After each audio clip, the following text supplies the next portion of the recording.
Hello, hi guys! Magandang gabi sa inyo lahat. This is Jim from Masigari Channel, a faith healer, also mata reader. So ngayong gabing to, tingnan natin anong sasabihin sa inyo ng ating mga gabay. This is a weekly gabay for the month of November 1 hanggang November 7 for the sign of Pisces. So Pisces, welcome to my channel. Ano kaya ang messages, advices, and spirit guides ang ating masasagot for today's video? Kanino naman kayang energy or kaganapan sa buhay ng mga Pisces ang ating mga hagilap? So guys, this reading is a general reading lamang, hindi lahat makaka-resonate.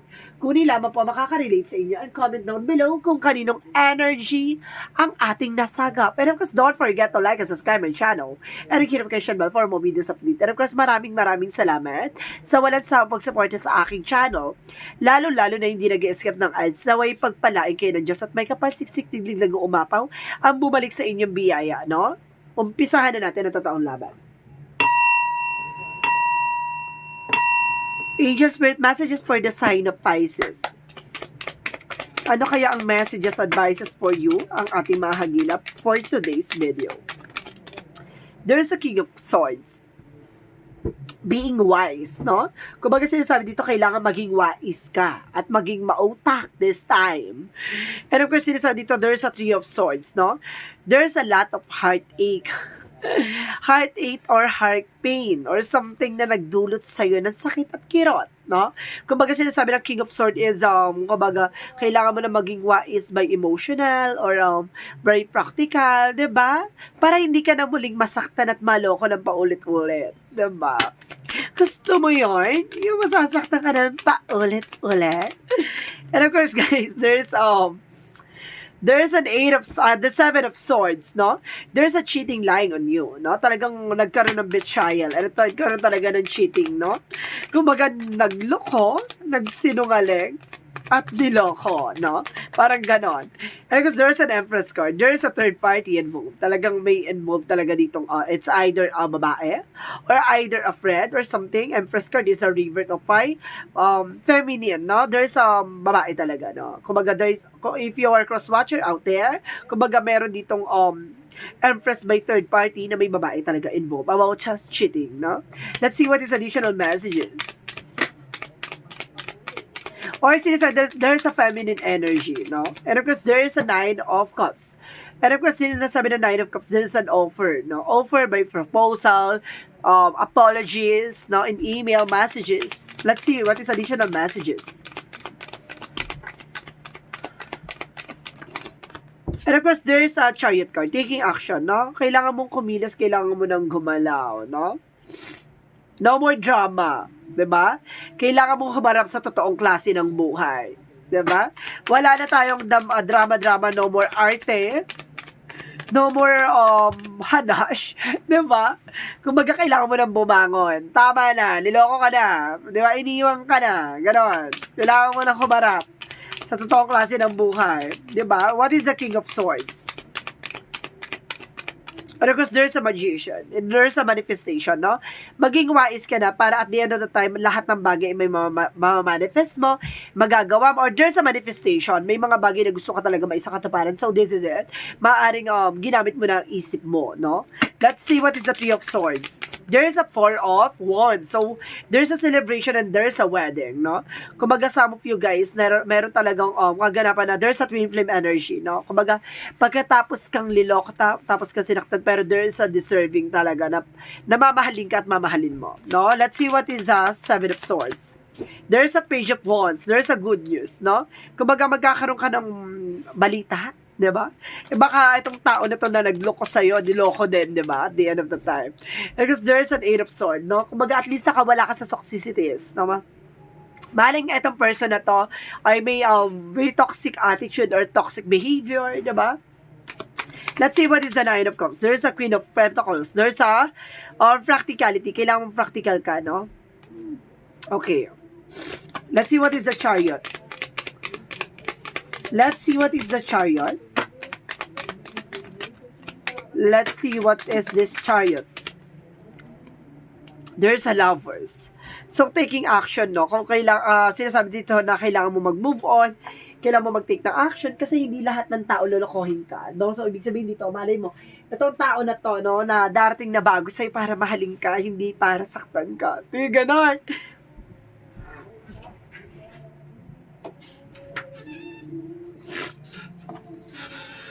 Let's see what is the King of Swords and the Magician.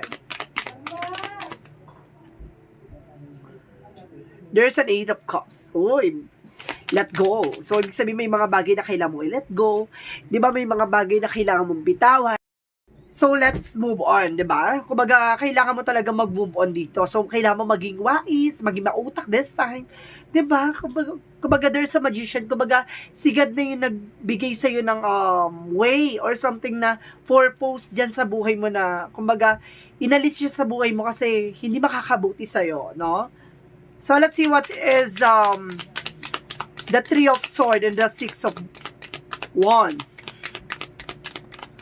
What is the Three of Swords and the Six of Wands? Ay, the Four of Wands, sorry. Three of Swords and the Four of Wands. There's a Ten of Wands. So, ibig sabihin dito, there's a burden, no? Kung talagang ang dami mong pinagdaanan this past few months or this past few weeks, na nagbigay sa'yo talaga ng sakit. At kumbaga, karamdaman, di ba? Nasaktan ka talaga ng bangga. At may pinanguhugutan. And of course, there's a celebration. Kumbaga, magkakaroon ka naman ng celebration. No? And of course, there's a lot of obligation. Marami ka ring obligasyon at marami ka ring responsibilidad. So, what is Seven of Swords and the Page of Wands? And of course, there's a Hermit card. There's a soul searching, no? Kumbaga ngayon, hinahanap mo na yung sarili mo, no? Kumbaga, kumbaga, unti-unti mo na natutuklasan yung kahalagahan ng bawat bagay or yung mga bagay na alam mo magbibigay ng importansya o magsiserve sa'yo in the near future, no? And of course, there's an Empress card and of course, there's an Eight of Swords. Let's see what is additional messages. And of course, there's Knight of Swords. So, big sabihin dito, kumbaga, there's a lot of anxiety, deception, and of course, depressions, no? Kumbaga, marami talaga yung nagbigay sa'yo ng, kumbaga, sakit, no? At talaga itong tao na to ay parang nagbigay sa'yo ng fear. Parang nagkaroon ka ng trust issues or something ganon. Kumbaga na nagbigay din ng blockages sa'yo na nahirapan ka talaga, no? Na kumbaga parang kinumpare mo yung sarili mo sa kanya or something ganon. Kumbaga, bakit? Baka mahal-mahal ba ako ganon? Bakit ganyan? Kaya kailangan maging aware ka din, no? At kailangan mo nang pakawalan yung nangyari sa isa nakaraan. Kasi, kumbaga, magdadala lang sa'yo ng blockages yan. So, let's see what is the Knight of Cups and the Queen of Pentacles. Kung some of you baka mangyayari to kaya mag-ingat kayo. And of course, there is King of Pentacles, secure about sa finances, no? Being practical and security, kailangan magkaroon ka ng protection sa sarili mo and of course, sa finances mo, no? Kumbaga, kaya siguro, there's an apology or there's an union or babalik ng tao na to para humingi ng tao sa'yo pero hindi para mahalin ka ulit, no? Para saktan ka at para paglaruan ka, no? Para ubusin ng finances mo. So, let's see what is the Chariot and the Lovers. What is the Chariot and the Lovers? Get more information. And of course, there is there's a Four of Pentacles. Protect your power, protect your energy. Ibig sabihin dito, kumbaga may taong darating para sa'yo, no? Talagang there's a Chariot. Parating talaga, there's a two joining forces na magkakaroon kayo ng collaboration ng tao na to at magkakaroon kayo ng protection sa isa't isa. Parang parehas kayo ng, there's a giving and receiving something. Kumbaga parehas kayo ng emotion, parehas kayo ng perspective, parehas kayo ng pananaw, parehas kayo ng mindset. No, kumbaga talaga magkakaroon talaga kayo ng similarities. So, let's see what is the outcome. Let's see what is the outcome. Let's see what is this outcome. So, there is a Knight of Wands. So, there is a final push. No? May mga bagay na kailangan mo ilaban at may mga bagay na kailangan mong ipagpatuloy. There is a Two of Swords. There is a decision. Kasi nagkakaroon ng indecision, no? Nahihirapan ka. Kumbaga nararanasan mo ngayon yan. Pero ganun talaga, no? Hindi maalis yan na magkaroon ng indecisions na kumbaga hindi mo pa alam kung saan mo gagawin, kung ano gagawin mo, kinakapa mo pa kung ano yung magiging decision mo, no? Nandun talaga tayo sa kapag talaga nagkaroon ng heartbroken or talagang iniwan na biglang inabandon na or biglang iniwan sa ere, talagang ganun talaga na hindi mo alam kung saan ka lulugar. 'Di ba? And of course, there's the moon card, revelation, no? Maraming revelasyon at matutuklasan mo ang lahat ng bagay-bagay. And of course, there's there's a lesson learned, no? Kumbaga, at least ngayon sinasabi na matuto ka na sa mga bagay na nangyari sa iyo sa nakaraan. There's an education from this moment na nangyari sa iyo, no? Kumbaga, take this for the lessons, no? Let's see what is the angel's number. Let's see what is this angel's number, no? Angel's number represent, there's a 12-12. I am focused. So, sinasabi dito, kailangan mag-focus ka sa sarili mo. Either sa ginagawa mo, no? Kailangan mo na mag-move on. Kailangan mo na gumanap sa totoong klase ng buhay, diba? Pero kasi sinasabi ng 12-12, stay focused on your best possible future and remain optimistic throughout the entire journey. Your angels are right behind you as you turn your dreams into reality. So, ibig sabihin talaga may isa sa katuparan yung mga pangarap mo dito na magkaroon ng long-term success and long-term investment and at the same time, magkaroon ka ng long-term partner. So, this is it na kumbaga mag-focus ka muna sa sarili mo. Kailangan mo mag-invest sa sarili mo para sa mga susunod na panahon at susunod na pagkakataon. Kumbaga, hindi mo na kailangan hanapin yung sarili mo kasi at the same time, nahanap mo na siya before dumating yung taong para sa'yo, no? Hayaan mong ibigay at ipagkaloob sa'yo ni God yung bagay na para sa'yo, no? Wag mong puwersahin, wag mong pilitin. Hayaan mo siyang dumaloy in nature, no? So, let's see what is the love oracle card. There's a paradise. So, magkakaroon ka talaga ng happiness dito, enjoy, no? And of course, kumbaga magiging masaya at maligaya ka. And of course, there's an engagement ring. So, talagang magkakaroon ng partnership at union talaga, no? Kumbaga, magkakaroon ng eternal love or everlasting promises. And of course, sinasabi dito, there's a coffin by ending and a new beginning, no? Parang sinasabi na kailangan mo nang tapusin yung yugto ng nakaraan, no? Kailangan mo nang mag-take forward for a new beginning na ibibigay at ilalahad sa'yo ng ating Panginoon, no? Let's see what is a yin and yang oracle card. 'Di ba? Kumbaga nangyari 'yan, 'di ba? Kumbaga talagang itinakda at talagang nasa propesiya o nasa panahon mo talaga na lolokohin ka. 'Di ba? Kapag lolokohin ka at iiwan ka. Ganun talaga. May taong darating para saluhin ka. 'Di ba? And of course, let's see. There is a growth. See? There is a summer. Kumbaga sa movie, baka sa summer vacation mo siya makilala or baka kumbaga magkaroon ng transparency na, kumbaga, with mutual friends or cycle of friends. And because there is a past lack, di ba? Kumbaga, there is a suffering from the past. Talagang binigyan ka talaga ng sakit at kirot pagdating sa nakaraan mo. So, sinasabi dito, you need to take an action for this na kailangan mo na mag-move on. And of course, there is a guilt and sabotage. Parang nagkakaroon ng guilt sa sarili, no? Parang nagkakaroon ka ng inis o galit sa sarili mo na bakit ganito, anong ginawa ko, something ganyan. Kumbaga, ganun talaga. Diba? Kapag lolokohin ka. Hindi mo mapipilis ang isang tao o isang bagay kapag talaga dumating sa punto na iiwan ka. Tandaan mo yan. There's a sabotage. Nangyari dito that because of maaring nasabotahe ka. No? Kaya be aware, no? Kumbaga, isa lang pagkakatiwala mo ang sarili mo. So, let's see what is the mythology. Let's see what is this mythology. Mythology represent the energy is gaining momentum. So, ibig sabihin, nandito ka na sa exciting part. So, ibig sabihin, this is the moment na, kumbaga, lasapin mo kung ano yung nararanasan mo. Diba? Damahin mo yan. Kasi sa mga susunod na panahon at susunod na pagkakataon, magiging kwento na lang yan. And of course, let's see what is additional messages. Diba?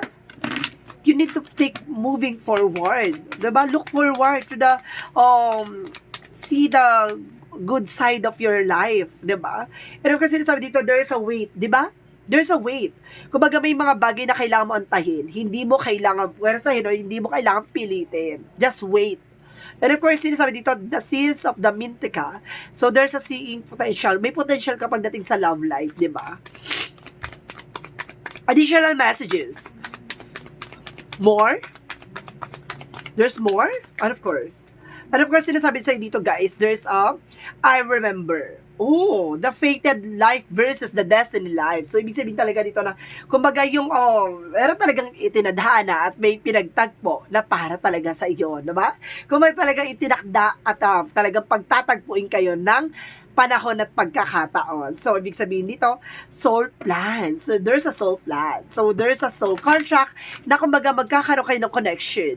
Ganon. Kumaga, hindi mo akalain na makikilala mo siya or baka nakilala mo na nga siya. Rather. Because there's a success. So, ibig sabihin dito, magtatagumpay ka in the near future. So, kumapit ka. 'Di ba? Hayaan mo yung love ang magdala sa'yo ng tagumpay. Love can exist. 'Di ba? Love wins. Tandaan mo yan. Kapag totoong nagmamahal ka, ang swerte ang totoong dadapo sa'yo. Hindi mo kailangan pilitin, puwersahin. Because there is a spirituality. So, ibig sabihin dito, about sa spiritual na kailangan mong lumapit sa ating Panginoon, sa ating gabay, no? Nabigyan ka ng pagkakataon at bigyan ka ng, kumbaga, signs or synchronicities na, kumbaga, para sa'yo, diba? And of course, the kitchen creations, no? Kumbaga, gamitin mo yung abilities na yan para makapag-create ka ng mga bagay-bagay na maganda. So, let's see what is this energy.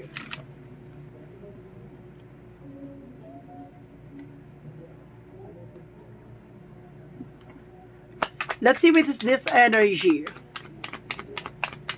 Okay. Second chakra, Archangel Ariel about sa finances. So, tutulungan ka raw ng ating Archangel for finances. At the same time, there's a woman holding a coin. So, some of you, if you are a women na Pisces, kumbaga, pagdating sa finances, kumbaga, magaling ka humawak. So, if you are a Pisces na man, baka yung partner mo, yung magiging person mo, marunong humawak ng finances. So, let's see what is the chakra messages. Let's see what is the chakra messages. Renewal. See? Diba? Muling pagbangon at pagtuklas ng sarili mong kakayanan or sarili mong importansya or kumbaga benefits. No? There's a renewal. Kumbaga magsisimula ka na ulit. And because there's a self-worth. See, I told you. Diba? Dapat alam mo kung ano yung grounds mo. Alam mo dapat sa sarili mo kung ano yung halaga mo. Diba? And because there's a perseverance, kailangan mo magtiyaga. Diba? At the end of the time, kung para nga sa'yo, para sa'yo. Tandaan mo yan. So, let's see what is Archangel Raphael. What is this Archangel Raphael messages? Call upon Archangel Raphael for help. Ibig sabihin dito, kailangan mo na tulong Archangel Raphael for healing. Diba? Alam mo, nararamdaman ko, nadedetect ko na grabe yung sakit at kirot na pinagdaanan mo. Pagdating sa buhay, pag-ibig, niloko ka, tinraidor ka, pati sa finances, dinala pa, di ba? Kumbaga talagang back to back talaga, grabe, no? Parang inubos ka talaga. And of course, there's a let go, no? Kailangan mo na mag-let go.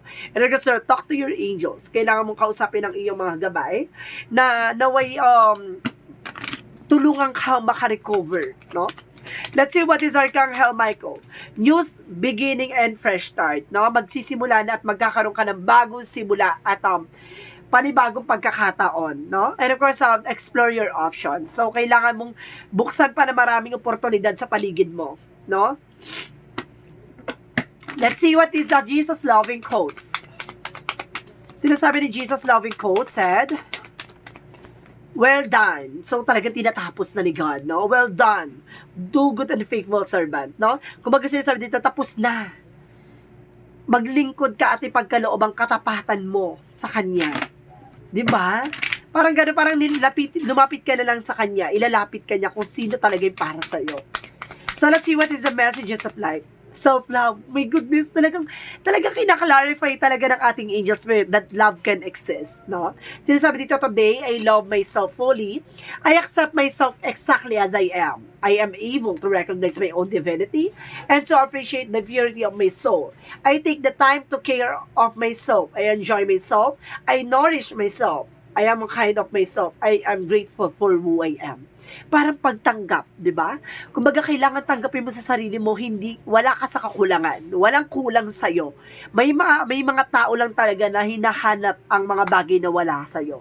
Kumbaga, darating yung tao magmamahal sa'yo, even sa kapangit-pangitan ng part ng pagkatao mo, mamahalin ka, maging sino ka man. Pero tandaan mo, no, na hindi ang pagmamahal ay pinipilit. No? Hayaan natin siyang naturally dumapo at talagang dumating sa atin. Ang pagmamahal ay talagang ibibigay yan kumpara talaga sa atin. So guys, this is a weekly gabay for the month of November 1 hanggang November 7 for the sign of Pisces. So, Pisces, maraming salamat for your wonderful reading. And of course, maraming salamat sa walang sawang pagsuporta sa aking channel. Lalo-lalo na hindi nag-skip ng ads.